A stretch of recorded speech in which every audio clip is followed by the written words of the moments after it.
But my guest is here, my man. If I can pull him up, he is one second. There we are. The man himself, Carl Jha. I always enjoy talking to Carl. He knows his stuff, and I always learn something in these conversations, which is why I always enjoy talking to you, Carl. Carl Jha, he is host of Silk and Steel podcast, focused on China's regions and their history, culture, and politics. You can follow Carl on Twitter at Carl Jha. You can follow him on his podcast on Twitter at Steel Silk, letter N. You can subscribe and support his podcast through patreon.com, Silk and Steel.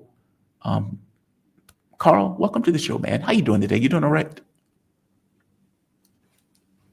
Hi, Jamar. Excellent. Carl, I asked you to come on because apparently there's a conversation that took place between Xi Jinping and Donald Trump. And I pulled up the Chinese readout. The Chinese readout is fascinating. Now, I want to point out a few things in this readout, and I want to get your take on it. So Global Times has posted the entire readout. And in the readout, China says a few things to make their point of view very, very clear, brimmingly clear. But they do it in this kind of muted language. Chinese President Xi Jinping on Thursday had a phone conversation with U.S. President Donald Trump at the latter's request, meaning the U.S. asked for this. We didn't. They want to make it clear from the very beginning. The first sentence to make it clear. Xi said on Thursday that the dialogue and cooperation are only correct choice for China and the United States. In his talk, let's keep going. Xi said that recalibrating the direction of the giant ship of China-U.S. relations require two sides to take the helm and set the right course, adding that it is particularly important to steer clear of various disturbances and disruptions, like your tariffs, your tariff war, that. Noting that the suggestion of the U.S. side, again, they're pointing out the U.S. wanted this. The two countries' lead officials recently held economic trade meetings in Geneva. Xi said it marked an important step forward in resolving the relevant issues through dialogue. Now, what he also points out in this is the only way we could really have any kind of relations is if through respect. Basically, you need to respect us as an equal. Otherwise, this goes nowhere. And he keeps saying the U.S. asked for this phone call. We did. The U.S. asked for that meeting. We did. It says it's all through the readout. Give me your take on this. I'm fascinated by this. It's muted, but it's clear as a bell. Give me your thoughts. Well, first of all, what Xi Jinping did is he reiterated China's position, which has always been that the door is open for talks, but the talks must be based on mutual respect, which means no bullying. China is opposed to unilateral bullying tactics, what Trump would call the art of deal. China don't buy that shit. And right now, China hold all the cards. One of the reasons Trump is really upset is he's upset about China's ban on rare earth exports. Now, first of all, if you're upset about China banning rare earth export, then why would you slap on additional chip sanctions on China right after Geneva? This is right after Geneva when Trump administration came out with additional ban against NVIDIA AI chips, and they threaten anybody who use Huawei AI chips. Anybody, including Chinese company doing business in.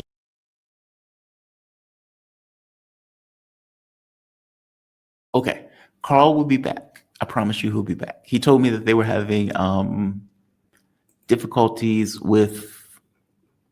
He'll be back. He'll be back. There it is. Okay. Let's add him to the stage. There we are. Welcome back. I told him you'll be back. No issues. Just keep going. Okay. So, Trump is upset at this rare earth, and he claimed that there was a deal in Geneva where China agreed to resume rare earth shipment. But from the Xi Jinping readout, it doesn't seem like China has agreed to such a deal at all, because Xi Jinping was very clear: we have abided by our end of the agreement, and we always stick to our words. And what happened after Geneva? Trump immediately slapped additional AI chip sanction against China that banned NVIDIA exports, they disallow anybody to use Huawei AI chips. Even for Chinese company doing business in China, selling exclusively to Chinese customers, if those Chinese companies use Huawei chips, they are quote unquote violating U.S. export controls, which means they will be placed on U.S. entity list and be blacklisted. So how can China work with? I mean, why would China resume rare earth export under such condition? And on top of that, Trump also just banned Chinese students from studying U.S. And that apparently is used as a bargaining chip. This is how Trump his art of deal. You raise up your demand like crazy and then force the other side to come down to somewhat acceptable deal. Am I still on, or is it I only see you now? Okay, so this is a whole Trump deal is he always makes this outrageous demand, but this is not how China works. It's like, look, we don't play. You playing hardball tactics won't work with us. We have all the cards. We have the rare earth. You don't. China controls 90% of the rare earth refining. And people are saying, oh, but rare earth is not rare. It's everywhere. Yes, China only produced 60% of the rare earth. But even for the 40% of the rare earth that was produced elsewhere, guess what? They have to ship to China to have it refined, to make into magnets, to be using in automobiles, and to use for U.S. weapon systems. But because U.S. and control all the technology that's involved in refining rare earth, and right now China has imposed a global ban because they know U.S. will try to purchase through its allies like South Korea, Japan, and China's like, no rare earth leaves China. So now Wall Street Journal just reported that for global automakers, including U.S. automakers, if they're to resume production, they have to move some part of their production to China because China's basically said, no rare earth leave our shore, no rare earth magnet leave our shore, but they haven't placed a restriction against parts that contain those rare earth magnets. So now the U.S. automakers are thinking about moving production of their auto parts to China that needs those magnets. So they to skirt around this restriction. So that means more manufacturing going to China, and this is a result of Trump policy. This is why Trump is panicking right now. And Trump, she just says, we made no such promise about rare earth. We don't know what you're talking about. So, you guys have to show some sincerity, like to show that we are equals, to show some respect, right? That's what she has been saying all along. Show some respect. You can't do all this crazy blackmailing. Essentially what Trump was doing, banning Chinese students, raising export control on AI. These are Trump's bargaining chip. He's trying to raise the stake. She's like, no, we don't play that game. No rare earth for you. No rare earth for you. That's it. I know, like, no soup for you, sir. No soup for you. And Hegseth. Like, we can't ignore Hegseth going to Shangri-La. I mean, apparently in Malaysia, no less, like just 30 minutes away from me, and is making a speech where he is effectively declaring war because Taiwan is a red line. And so if you're effectively arguing that you're going to militarily defend Taiwan, and then with Trump saying, we respect the one China policy, how does that work together? Like, this is not negotiations, right? This like is what U.S. always do. Go ahead. I don't find always speak with a forked tongue. This is what U.S. calls strategic ambiguity, right? At the one hand, they say they abide by Taiwan one China principle, but at the same time, they will continue to sell weapons to Taiwan because that benefits the U.S. military-industrial complex, which is what U.S. all about nowadays. We have nothing else but military Keynesianism. So, and Taiwan is one of our best customers because Taiwan actually have a huge dollar surplus from their trade of selling us chips. But we want to recycle that dollar back. What do? We give them useless but expensive weapon platform. We know they will be totally useless against China because we're selling them stuff like Abrams tanks. What the hell are you going to use Abrams tanks for in Taiwan? By the time you need to use Abrams tanks, on Taiwan, it's too late. That means the Chinese PLA already landed. But that's besides the point. Besides the point is always about grift. And there's actually a recent Wall Street Journal article reporting on the U.S. Navy talking about the recent concluded operation in Red Sea against Houthis, against Yemeni forces. And it says, well, despite all the difficulties, we felt this was a good exercise for warm up for high end conflict with China.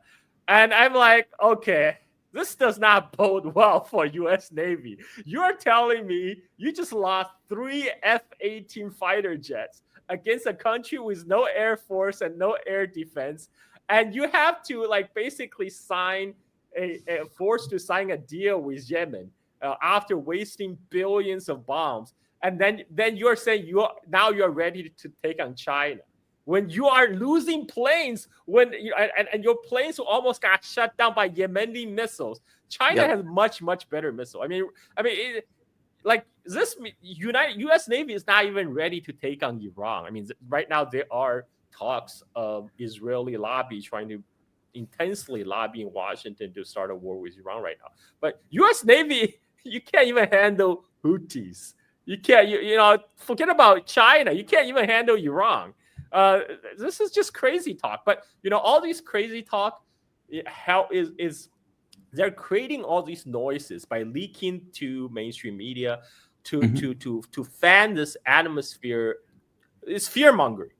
What the fear mongering does is to convince the U.S. public to accept the big, beautiful bill, which increase the deficit, but increase our defense budget. This is why our defense budget must be over $1 trillion, even though we're not fighting any major wars, right? And because that's where all this fear mongering is useful. It's useful to justify to the U.S. public why we got to put more money into the defense spendings.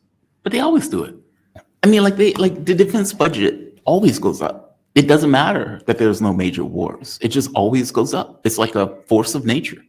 And Donald Trump at one point opined, hey, maybe we'll cut it by 50%. And then, a couple of days later, we're going to increase by $1 trillion. Okay, dude. And by the way, that doesn't even account for the increase to the deficit. They're talking about putting $20 trillion on the debt. Those are just tax cuts. Those are tax cuts. They're going after Social Security, Medicaid. They're going after all that stuff. And then they're like, now we can give tax cuts to the top 1%. Hey, by the way, Bob, who's making $20,000 a year, you're going to get $5 extra a year, buddy. Aren't you happy? Well, Elon Musk is going to get $10 billion. It is outrageous. The defense budget. Oh, maybe not now. Maybe he's still going to get it. Elon Musk not going to get those subsidies. He's still going to get it. He's still going to get it. Because you know what's going to go on? Man, that fight is hilarious. It is just two oligarchs going at each other that pop off on Twitter in general. Oh, it's just the funniest thing in the world. I wouldn't be shocked if Elon Musk shuts down Trump's Twitter account. He just go in one day and just bloop, just off. But I guess my point is, even if you get rid of the tax credits on Twitter, on the EVs, the tax cut itself and the amount of money that it's going to shovel in the hands of people who are rich, it's going to be billions of dollars that Elon Musk is going to get either way you look at it. So even with this feud, the fact that the big, beautiful bill goes through, Musk is going to make out like a fat rat. It's just outrageous. I agree with you. What is China thinking about this? The reason I'm always super curious about this, it's one thing, European governments, Western governments, we have a mindset. And that mindset is often dominance. It's, either I can win or I can lose, but I'm going to try to win. It's not about cooperation. Yes, we will be vassals. And so, you would get Starmer, Maris, all of these people, extending the hand at the king. They would do that. But we don't believe in cooperation as a hegemon any more than Britain believed in cooperation as a hegemon, right? China does believe in cooperation, though. And I have this persistent question. The US is continuously going after Taiwan. It's going after it for obvious reasons. We found a weak point. We found a point that is a thorn in China's paw. And we're going to keep pushing at it and pushing at it and pushing at it. And either one of two things happens. Either China let us take it away where we can militarize it and have it as a US platform, or China militarily goes after it to stop it. Maybe this can be a political change, where if the government in Taiwan changes to one that is not just whack jobs that wants to turn Taiwan into Ukraine. But if that's not true, then China has two options. Do I get involved militarily, or do I let it go? And I don't think they're going to let it go. But the US is keep pushing for that outcome. How does China see this? Like, what is their, I'm trying to understand their view on this, because they're going to have to do something. Well, China actually understands perfectly that U.S. is trying to use the Taiwan issue to bait China into to possibly start a military confrontation. Exactly. U.S. is obsessed with this idea of 2027, a war breaking out over Taiwan. I mean, it doesn't actually make the 2027 timeline doesn't make sense from the Chinese perspective, because why 2027? Why not wait 2030? China will have a bigger fleet, more advanced weapons. They will have their 6th generation fighter jets filling the air, while the U.S. 6th generation fighters still not ready. They will have so much more advantage in 2030 than 2027. So it doesn't make sense to start 2027. So this is U.S. schedule, because they realize if they wait until 2030 and after, China will be too big, too powerful. It's too late. Exactly. So China understands this. This is why, even though U.S. has been pushing and pushing, now recently there was another revelation. I think in WAPO or Wall Street Journal, they say U.S. actually secretly deployed 500 military troops on Taiwan already. Right. This is pretty big. Like one of the foundational block of Sino-U.S. relationship. It was back in 1972 when Nixon went to China. He signed the Shanghai Communique, which recognized the One China principle. And after that, U.S. pulled its troops out. U.S. used to have nukes on Taiwan pointing to mainland China before 19. Did they? I didn't know that. After that, they did. They had nukes and nuclear-tipped missiles on Taiwan pointing at mainland China. And they were thinking about using it back in 1958 on multiple occasions. One time in 1958 and one time in the 1960s. So one of the part of the normalization of U.S.-China ties in 1972 when Nixon visited China was, okay, we're not going to do this crazy stuff anymore. We're going to pull back. So after 1972, U.S. cut funding to the Tibetan rebels. Up to 1972, CIA was still funding the Tibetan rebels to launch guerrilla raids into Tibet, and they have nuclear-tipped missiles pointing at mainland China. So all that was taken off the table after Nixon visit, and that led to the normalization of ties. Right now, because the United States is trying to bring the Cold War 2.0 back, so that's why they're trying to add back all these military hardware used for the containment of China, but China is not taking, because China hold all the cards. China has the time on its side. China can afford to wait. You know what? No rare earth for you. No matter what you do, we're still not giving you a rare earth. What are you gonna do? Your weapon, your military industrial complex won't able to function without the rare earth. Without those rare earth magnets, what are you gonna do? You're still not gonna get our rare. He'll be back. No rare earth for you. Look, the reason why he's pointing that out is because our auto industries and military runs on those rare earth minerals, and if we don't have them, those things don't work. As he pointed out, the auto companies had talked about actually moving some of their manufacturing to China because they need access to even do production. And apparently, at least one automaker in the United States has stopped production because they don't have what's necessary to do the production.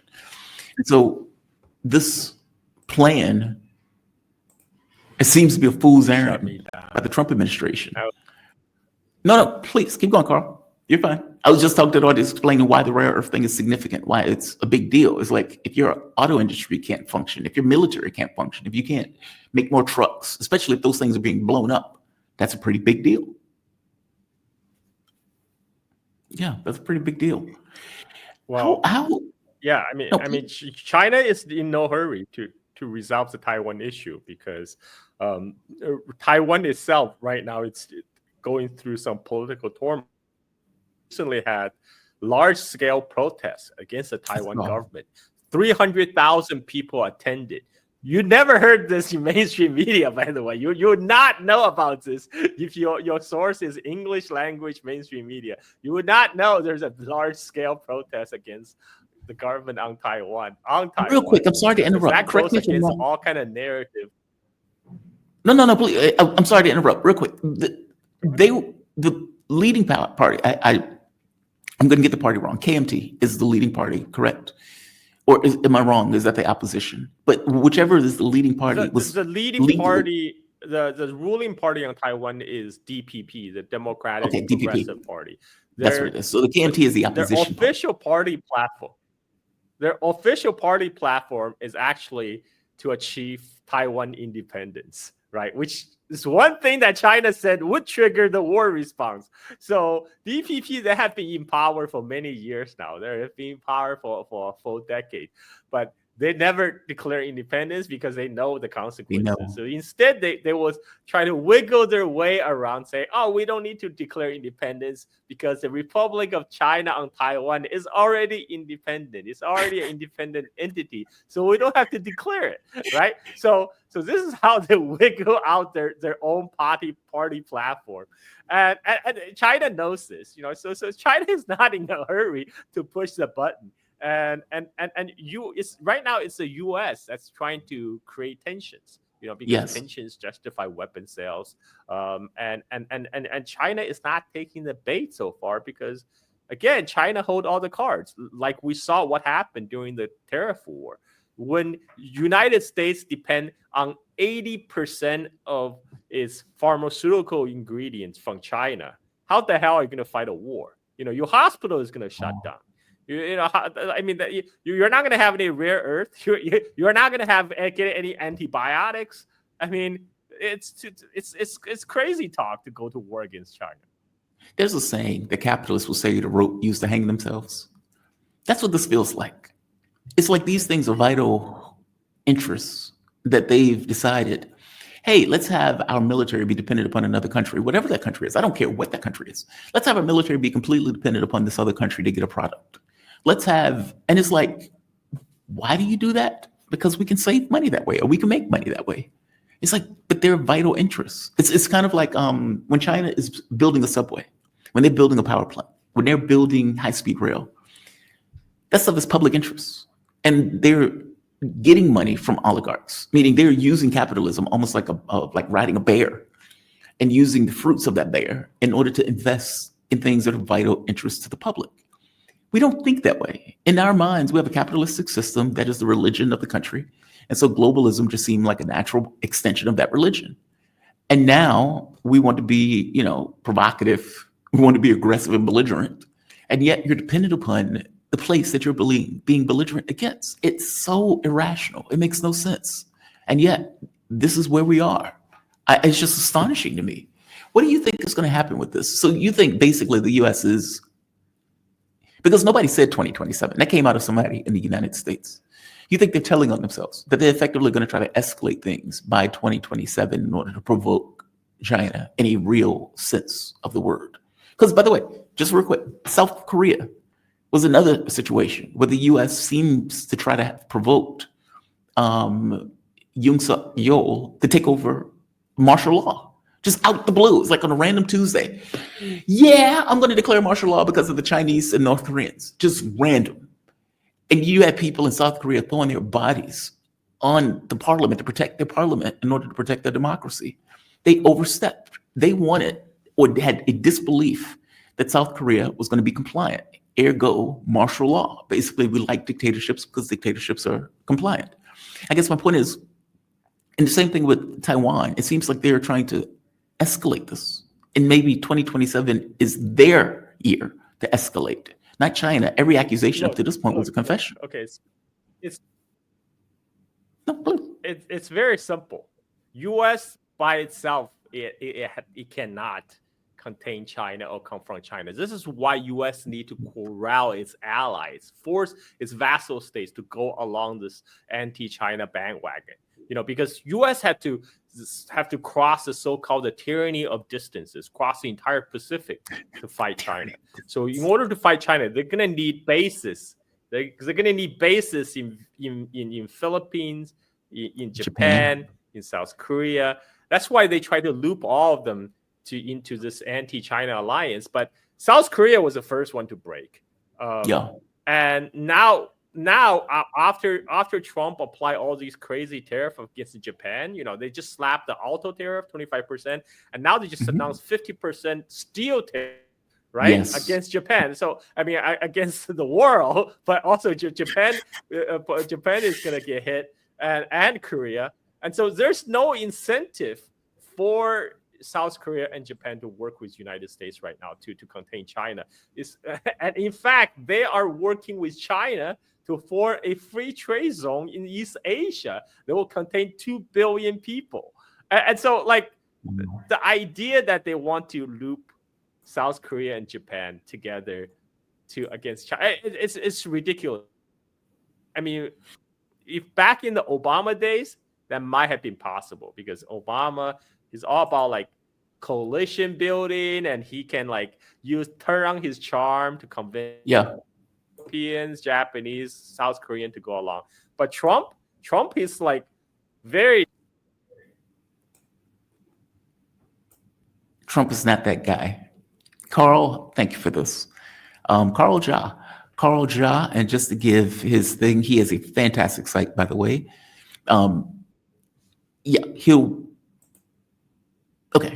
His time is up anyway. Carl Jha is fantastic. This is just a taste of Carl. Carl Jha is host of Silk and Steel podcast, focused on China's surrounding regions and their history, culture, and politics. You can follow Carl on Twitter at Carl Jha. Follow his podcast on Twitter at Steel Silk In. Fantastic podcast. And subscribe and support their podcast on patreon.com, Silk and Steel.